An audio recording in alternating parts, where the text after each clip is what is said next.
aktualisasi saya itu membuat video, jadi sosialisasi tentang PTSL secara digital melalui video. Nah, saya sudah berkoordinator dengan mentor saya dan videonya juga telah selesai. Dan tahapan kegiatan selanjutnya itu mengupload video itu ke YouTube, akun YouTube Karta Kota. Nah, untuk mengupload itu kan saya membutuhkan izin dari atasan. Nah, dalam hal ini saya meminta izin kepada Pak ini Kasubag TU.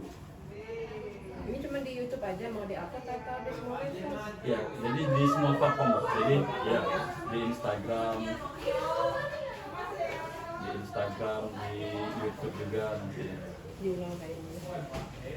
Jadi senatural mungkin dah. Nah, yang paling kayaknya kalau ininya lebih bagus, memang semuanya, bukan cuma YouTube aja. Jadi kan nanti di Instagram juga, di Facebook juga, kan. Jadi kan semua orang itu juga tahu bagaimana pelaksanaan kegiatan PTSL itu. Jadi kalau misalnya step by step dari video kan memang lebih jelas kan. Selama ini kan kita memang penyuluhan secara langsung ke masyarakat pada saat kegiatan penyuluhan. Tapi kan yang daerah lain yang tidak ada kegiatan PTSL kan tidak dapat penyuluhannya nih. Jadi mereka kan nggak dapat gimana caranya, apa sih misalnya PTSL itu, terus gimana tahapan kegiatannya kan mereka kan nggak tahu. Mungkin dengan video ya memang bagus sih. Silakan sih, bisa nanti di. Dan saya juga minta izin untuk menampilkannya di loket pelayanan, Bu.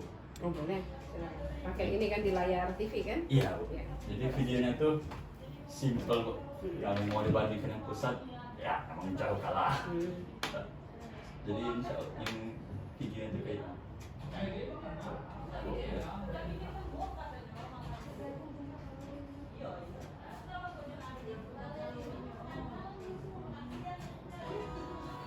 Halo Sobat ATR BPN, sudah tahukah tentang kegiatan PTSL yang dilakukan oleh Kementerian ATR BPN? PTSL adalah pendaftaran tanah sistematis lengkap yang menurut Peraturan Menteri Agraria dan Tata Ruang Badan Pertanahan Nasional Nomor 6 Tahun 2018 tentang PTSL. PTSL adalah kegiatan pendaftaran tanah untuk pertama kali yang dilakukan serentak bagi semua objek pendaftaran tanah di seluruh wilayah Republik Indonesia dalam satu wilayah desa atau kelurahan atau nama lain yang setikat dengan itu. Lalu, bagaimana persyaratan dan alurnya? Yuk simak terus video ini. Untuk persyaratan, yang pertama, pemohon menyiapkan fotokopi kartu identitas diri, dalam hal ini yaitu KTP dan kartu keluarga. Selanjutnya, pemohon juga menyiapkan fotokopi SPPT PBB tahun berjalan. Pemohon juga menyiapkan surat-surat kepemilikan terhadap tanah seperti SKT, kwitansi, SPPT, surat keterangan waris jika tanah tersebut diperoleh dari waris, surat keterangan hibah jika tanah tersebut didapatkan dari hibah, akta ikrar wakaf jika tanah itu diperoleh dari proses wakaf. Setelah itu, pemohon mengisi formulir pendaftaran. Di dalam formulir ini, pemohon diminta untuk menuliskan nomor telepon yang dapat dihubungi. Setelah itu, pemohon juga mengisi surat pernyataan penguasaan fisik bidang tanah. Pemohon juga mengisi surat pernyataan pemasangan tanda batas dan persetujuan pemilik yang berbatasan. Terakhir, pemohon mengisi risalah penelitian data yuridis. Untuk formulir dan surat-surat ini, pemohon bisa mendapatkannya dari kantor lurah atau bisa langsung ke kantor pertanahan Kota Bengkulu. Untuk alurnya, pertama, pemohon menghadiri sosialisasi PTSL yang dilakukan di kantor kelurahan setempat. Setelah melengkapi persyaratan tadi, selanjutnya pemohon datang ke kantor lurah atau dapat langsung ke kantor pertanahan Kota Bengkulu untuk mendaftarkan tanahnya. Setelah itu, pihak BPN akan melakukan verifikasi berkas. Jika berkas permohonan tidak lengkap, pihak BPN akan menghubungi pemohon melalui telepon yang telah ditulis di formulir pendaftaran. Jika berkas pemohon lengkap, maka selanjutnya masuk dalam proses pengukuran. Dalam pengukuran ini, pemohon diharuskan hadir dengan 2 orang saksi. Setelah tanah pemohon diukur, maka selanjutnya pemohon melihat pengumuman di kantor kelurahan. Di dalam proses pengumuman ini, apabila terdapat perbedaan data yuridis atau data fisik, maka pemohon dapat melakukan sanggahan. Oh ya sobat, untuk pengumuman ini dilakukan selama 14 hari kalender ya. Setelah pengumuman, pemohon menunggu sampai kegiatan PTSL dinyatakan selesai untuk pembagian sertifikat.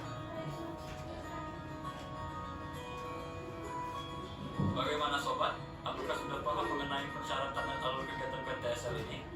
Ayo daftarkan tanah Anda untuk menghindari dari mafia tanah. Kementerian ATR BPN melayani profesional terpercaya.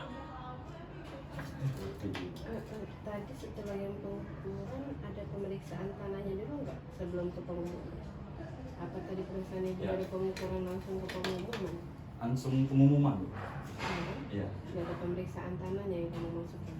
Mestinya ada. Dan jadi kan ini kan dari segi pemohon Bu. Dari kata mentor saya dalam ini Bang Wen. Jadi kata Bang Wen itu ya kita dari segi pemohon aja. Pemohon tuh Dari pemohonnya apa sih iyo yang dari segi dikerjain. pemohonnya bukan dari kantor BPN-nya. Kalau misalnya kita mau kantor BPN kok panjang mulai dari pengesahan dari salah itu kan BPN tuh yang kayak itu kan mungkin masyarakat ya nggak perlu tahu pokoknya kami ini harus ngapain aja seperti itu. Apa yang dilakukan oleh pemohon? Iya, jadi selama itu pemohon itu ngapain aja. Jadi itu setelah itu ada nunggu apa lagi. Jadi itu dari segi pemohonnya. Video ini kan karena video ini diuntukkan untuk masyarakat. Iya. Yang ada tadi kan ada SPPT juga tuh. Iya. Tapi bukan SPPT PBB Iya, kan? surat Surat peralihan mungkin lebih diiniin kan ya. Iya, lebih biar jelas. iya, biar orang tidak lebih kok di atas ada SPPT PBB, di bawah ada SPPT lagi. Itu SPPT apa kan? Itu surat yang apa? Peralihan pemindahan itu kan? Iya. Surat peralihan pemindahan tanah itu kan yang ada di kelurahan. Mungkin lebih dipanjangin aja. Jadi masyarakat lebih paham kan maksudnya SPPT apa yang itu. Oh, siap. Yang di apa? Syarat-syarat tadi ya. Iya, itu syarat. Boleh silakan lanjutin aja. Oh, siap. Terima kasih Bu ya. Ya sama-sama.